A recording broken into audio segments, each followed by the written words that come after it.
rivalry week in MLS, and amongst the 14 fixtures, Cascadia Cup, the Rocky Mountain Cup, El Capitan and the Florida Derby. But we begin our roundup in LA with El Trafico. Presented to the LAFC support prior to kick-off on Derby Day, Gareth Bale. Whilst amongst the substitutes to face the Galaxy, fellow new signing Giorgio Chiellini. Commentary comes from David Connolly and Phil Blacker. Here comes the corner kick. More threatening delivery this time, Cifuentes meeting it, and LAFC into the lead. It comes from the corner. I just wonder maybe Bond might have done a little bit better here, but it's dreadful defending all round. Well, Steve Cherundolo is still looking for his first win against the Galaxy, but his team in front. And when they've scored the first goal of a game this season, it's happened 8 times previously. They have gone on to win all 8. It's a big chance for the equaliser. And Maxime Crepeau got just enough on that. It will go down as a fine save. Araujo with time to set himself. Delgado, Chicharito's touch for Efrain Alvarez. Didn't really have the space to get the shot away, still the danger though. Cut back towards Gronsier. And there is the equalising goal for the Galaxy. From Samuel Gronsier, first time finish, his first goal of the season is such a significant one. It's gone through a couple of pairs of legs, but nonetheless, Galaxy have got their goal. No surprise it's come from the boot of that man Gronsier, who's been superb so far for them. Carlos Vela. Apoku. Again, Vela's got plenty to aim for in the middle. He's going for the spectacular himself! And they're back in front! Cifuentes with a touch. His second goal of the game. It's all made by the delivery from Carlos Vela. What a ball in. The pace on it. You just need a little glance, and that's exactly what Cifuentes does here. Fantastic goal. Hector Vazquez trying to get something on that, but it is the home team that come away with it. Carlos Vela, Arango. This is Arango taking on Williams and scoring wonderfully well. That might just do it. 2 goals in quick succession for the league leaders. The seal of approval from the new star signing. Chiellini in the middle of these celebrations. Outstanding here from Arango. Takes the ball across. Williams then reverses it back across Bond. Shoots through the legs of Williams into the opposite corner. It's a great goal.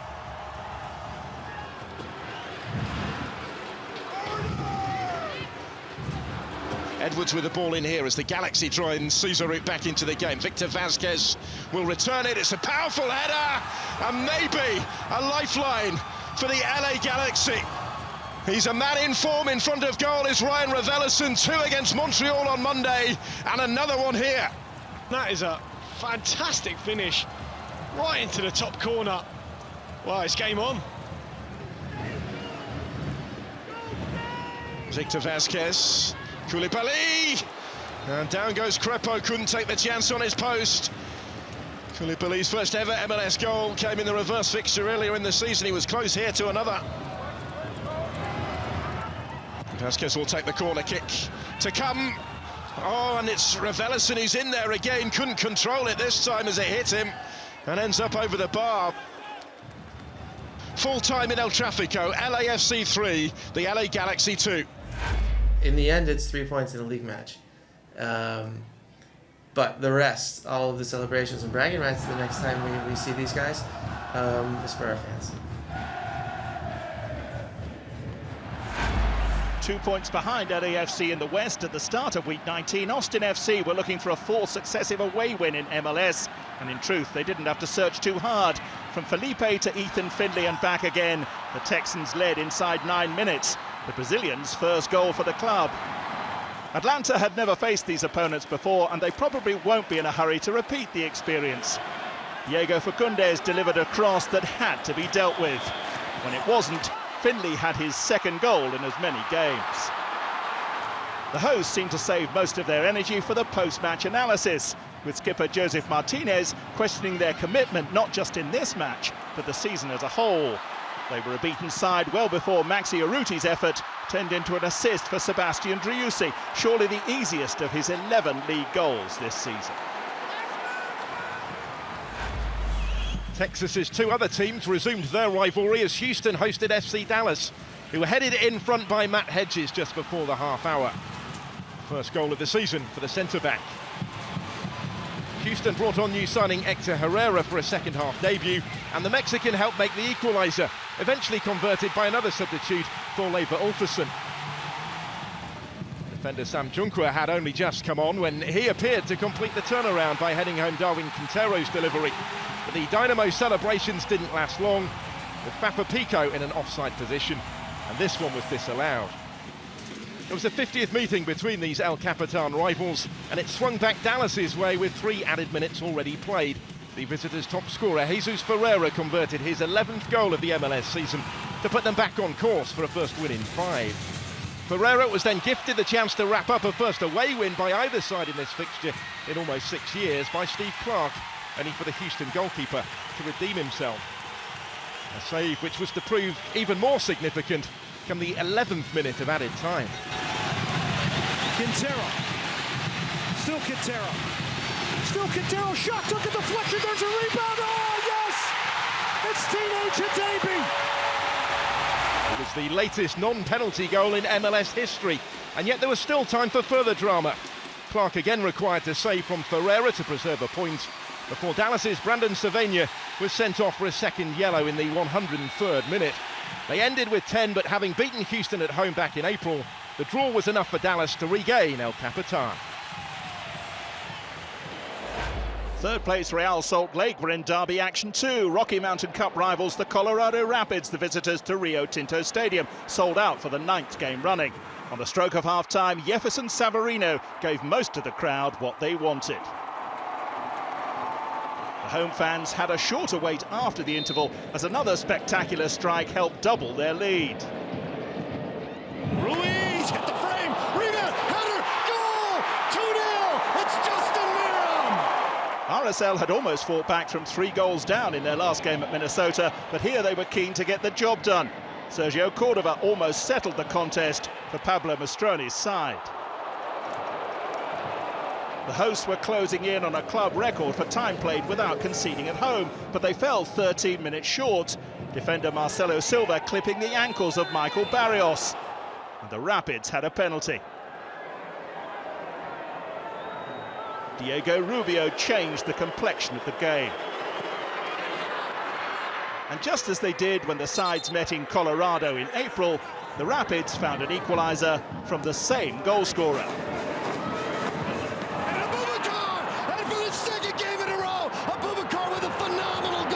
RSL retained the Rocky Mountain Cup, but not in the way they'd hoped.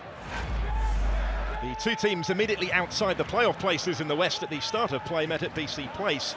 All the major moments between Vancouver and Minnesota came in the second half. Emmanuel Reynoso had scored 4 times in the Loons' previous 2 games and was close to the breakthrough here just before the hour. But the Whitecaps had been in impressive form of their own, unbeaten in 8 at home in all competitions going into this, and they too were soon thwarted by the frame of the goal. Ryan Gold unlucky not to break the deadlock. Just a couple of minutes later, the Caps were in front though, thanks to a well-crafted opener. Converted by Lucas Cavallini, who'd been summoned off the subs bench just 3 minutes earlier. The Canadians' 6th goal of the season.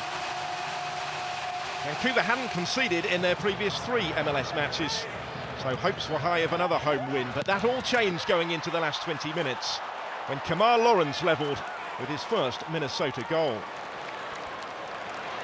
And it wasn't long before the Loons led, thanks to this spectacular effort. What a goal by Luis Herrera. The Paraguayans' 3rd in 4 games ensured Minnesota had all the momentum, and the points duly followed as they wrapped up the win just 4 minutes later. Franco Fragapane had the final say, as Minnesota made it 3 straight victories, with 3 goals scored in each of those successes, to move up into a playoff position. Staying in Canada, a cross-conference affair at BMO Field, and Toronto trailed midway through the first half. A straight clearance punished efficiently by the Earthquakes. Jeremy Abobas' 10th of the season. It had been a hectic time in the transfer market for TFC, and one of their recent recruits made his presence felt. Deandre Kerr almost equalising from a delivery by Italian defender Domenico Crescito. In the previous week, Toronto had traded Alejandro Pozuelo to Miami and re-signed Mark Anthony Kaye. Another homegrown young talent got them back into this contest. Oh, yes! Deandre Kerr! It's special! The 19-year-old's moment of magic seemed to inspire his side, who weren't level for long. Just 4 minutes later, Kerr was involved again. And now it's a chance for Osorio! TFC have the lead! After back-to-back home defeats, Toronto were hanging on for victory, but their increasingly nervy defending was punished in stoppage time. The first MLS goal for Jack Scahan snatched a point for San Jose and hinted at a major reason for Toronto's busy spell of recruitment. Ahead of their rivalry matchup with Toronto next week, CF Montreal hosted Sporting Kansas City at Stade Saputo. The sides were meeting for the first time since a 7-1 SKC success over 3 years earlier. But it was Montreal who made the better start here when Rommel Kyoto headed home after some fine work from Lassi Lapalainen. The response just before the half hour from Roger Espinoza was spectacular. It's taken quickly by Sporting Kansas City. Espinosa with what will probably be the goal of the week in MLS. His 13 MLS goals coming over 13 seasons, few better than that one. It had been more than a year since SKC had come from behind to record a league victory, a run ended by Remy Walter's emphatic finish. The Frenchman marking his half-century of MLS appearances with the match winner in Montreal. Beating your foes in their own backyard. What a goal for Eddie Montero! Support from Blanco! That was the theme in 2021, as US soccer's longest-running rivalry resumed in 2022. Oh my goodness! What an incredible goal! Goalkeeper off his line! The Timbers fell the Sounders! And that's the cherry on the top. Commentary of Seattle versus Portland comes from Matt Jackson and Dan Roebuck.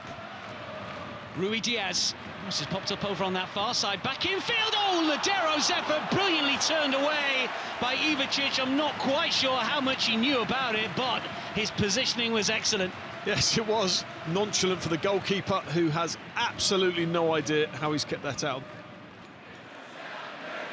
This is Blanco, and still killed towards the far post. Oh, wonderfully won. Yezgoda coming in from close range, and it's the Timbers that strike in this Cascadia clash. Fairly easy nodded finish.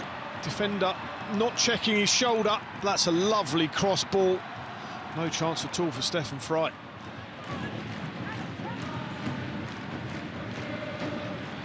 Comes the corner, it ricochets around, and eventually for Rui Diaz!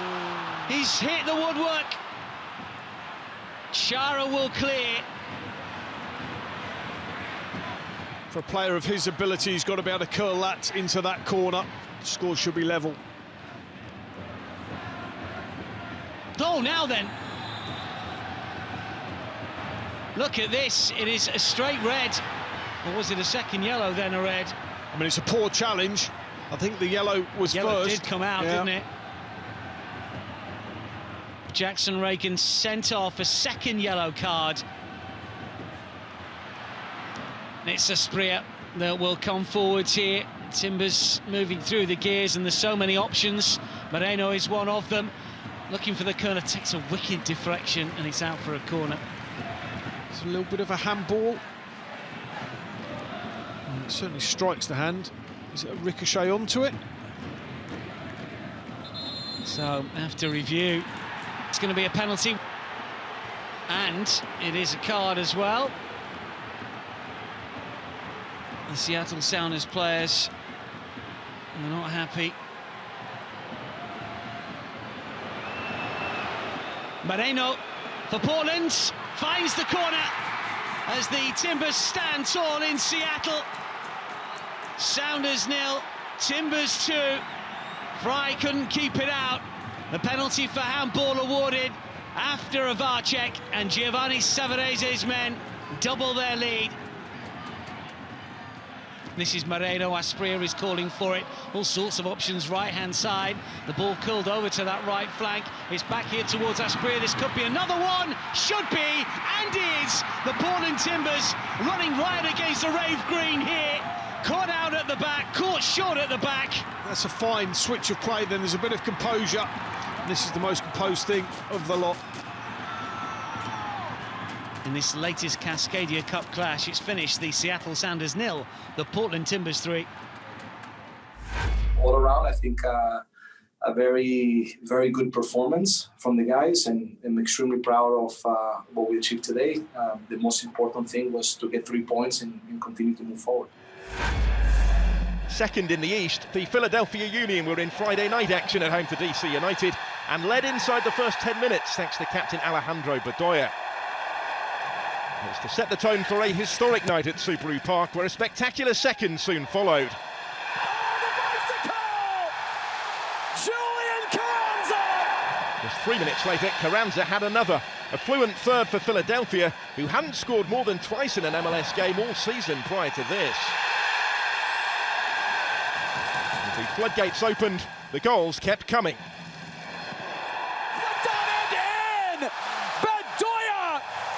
It's 4! Union then equalled an MLS record by scoring 5 times in the first half, when Mikel Uwe got in on the act as well.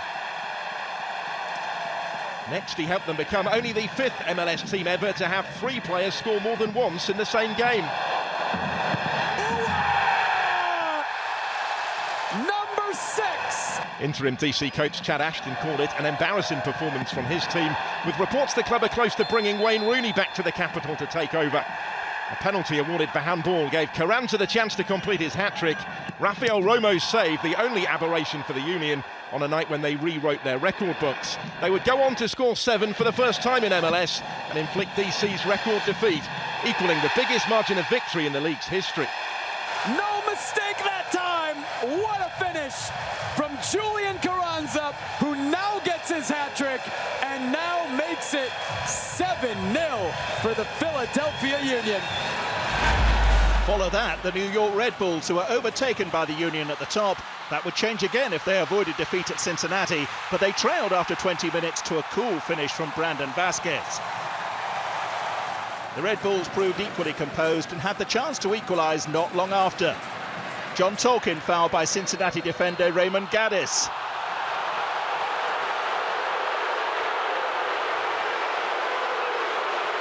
Lewis Morgan's perfectly placed penalty was the midfielder's 9th goal of the campaign. That was the 6th spot kick Cincinnati had conceded this season, the most in the league, and their indiscipline became a factor in the second half too. The Quinias sent flying by a challenge from Alan Cruz, which earned the midfielder a second yellow card. The home side played out the next half an hour with 10 men, and the final 2 minutes of the game with only 9. Luciano Acosta took exception to the tackle from Red Bulls defender Aaron Long, and his reaction prompted a second red card from referee Rosendo Mendoza. Honours even on the scoreboard at least, Cincinnati showing their fighting spirit with their 3rd successive draw. With the Hudson River Derby against the Red Bulls a week away, New York City FC took on the New England Revolution in what was to prove an eventful afternoon at Yankee Stadium, starting with Tylus Magno winning an early penalty for the home side when brought down by Andrew Farrell. Tylus Magno slides into the bottom right corner, a straightforward penalty. He won it and he scores it. 10th minute lead for the champions, but the reigning supporters shield holders were back on terms just 8 minutes later. The informed Gustavo Bo with a clinical finish. Referee Tim Ford was being kept busy though and gave another penalty for Henry Kessler's collision with Tati Castellanos, who then saw his effort kept out by George Petrovic. Castellanos then helped NYCFC become the first team ever to be awarded 3 spot kicks in an MLS game, and all this before half-time. To pile on the punishment for Bruce Arena's Revs, Farrell saw red for the challenge. Take 2 for Castellanos. No mistake this time. Down to 10 men, the Revs' 10-game unbeaten run in MLS was in real jeopardy as NYCFC aimed for a first victory under interim coach Nick Cushing, moving closer to clinching it when Gabriel Herrera made it 3-1 just 4 minutes after the break. What a job to freak it all out. Back of the net! The Revs rallied and Bo restored hope with his 6th goal in 7 games, heading into the closing quarter of an hour. But it was left to Castellanos to finally make sure for the home side 8 minutes from time, scoring twice for the 2nd game running to take last year's winner into the Golden Boot lead again this season with his 12th of the term and earn NYCFC their first win since the end of May.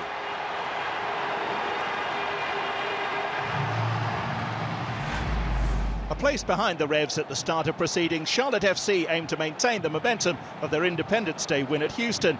Their reward for a dominant start came from the penalty spot after Sergio Ruiz was tripped by Brian Anunga. Captain Christian Fuchs made no mistake for a half-time lead that the host deserved. Winger Jordi Reyna was a key figure once again when Charlotte doubled their lead just past the hour.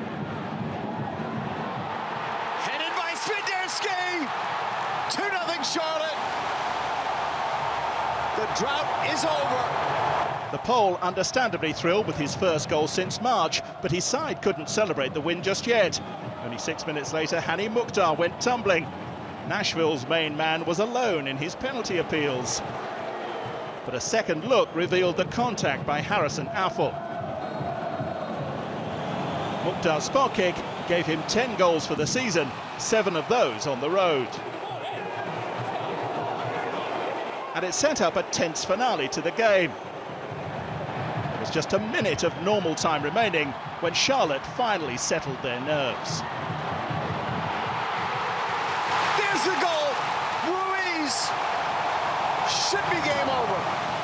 Sergio Ruiz sealing back-to-back wins for the first time since week 5. But Christian Latanzio's increasingly confident side saved the best for last. Substitute Andre Shinyashiki with a screamer to complete Charlotte's biggest win of the season. The rest of the Eastern Conference needs to look out for the league's newest member. The Florida rivalry between Orlando and Inter Miami is one still being forged in just its 3rd season. After a near 3-hour weather delay, the Herons came close to an early advantage, only for Pedro Galese to deny Indiana Vasilev. Benji Michel was making his 100th Orlando appearance in all competitions, the first homegrown player in club history to reach that landmark, and he had a big chance to put Orlando in front in the second half. Instead, the Lions had to wait before being helped on their way to an added time winner. It's knocked around and in! An own goal! A disaster for Damian Lowe! And a breakthrough for Orlando City! To our final game, but no let-up in the drama. After alternating wins and losses in their last 5 matches, the Fire were due a victory. And they were on track when Chris Mueller's cross was helped home by captain Rafael Shihus. Chicago's recent successes have all come at Soldier Field. Before half-time, they increased their lead, crisp passing and a finish to match. Mueller 2-0! His 2nd goal of the season, and all seemed rosy for the home side. Their advantage remained intact until just past the hour, when suddenly Columbus substitute Derek Etienne found himself with the freedom of the penalty area. And with that goal, the mood changed. As Chicago nerves jangled ever more loudly, the visitors' half-time switch continued to have a real impact. Diaz, the square ball, it's here, Junior, and it's 2-2. Now the Fire's traditional problems resurfaced. What they've lacked all season is a consistent goal scorer, a problem that Columbus may just have solved with their new signing. What a finish by the debutant, Cucho Hernandez. The former Watford striker repaying the first instalment of the Crew's club record fee, while Chicago slipped to a 10th defeat of the season, but not quietly. Miguel Navarro's elbow on Luis Diaz drew a straight red card after video review, the last act of a damaging night for the Fire. Columbus climbed to 8th in the East after that win, while Charlotte move above the playoff line in 6th. The Red Bulls stay top, followed by Philadelphia. the scorers of 7 of Week 19's 56 goals. LAFC and Austin are also as you were, leading the way in the West. SKC are off the bottom, and Portland are now level on points with rival Seattle following their success at Lumen Field. We leave you with bragging rights being bagged. 3-0 Portland in Seattle. Debut delight. Oh, what a finish! Cucho Hernandez. And 7-up at Subaru Park. Julian Carranza gets his hat trick. This copyrighted broadcast of Major League Soccer may not be retransmitted, reproduced, or rebroadcast without the express written consent of Major League Soccer.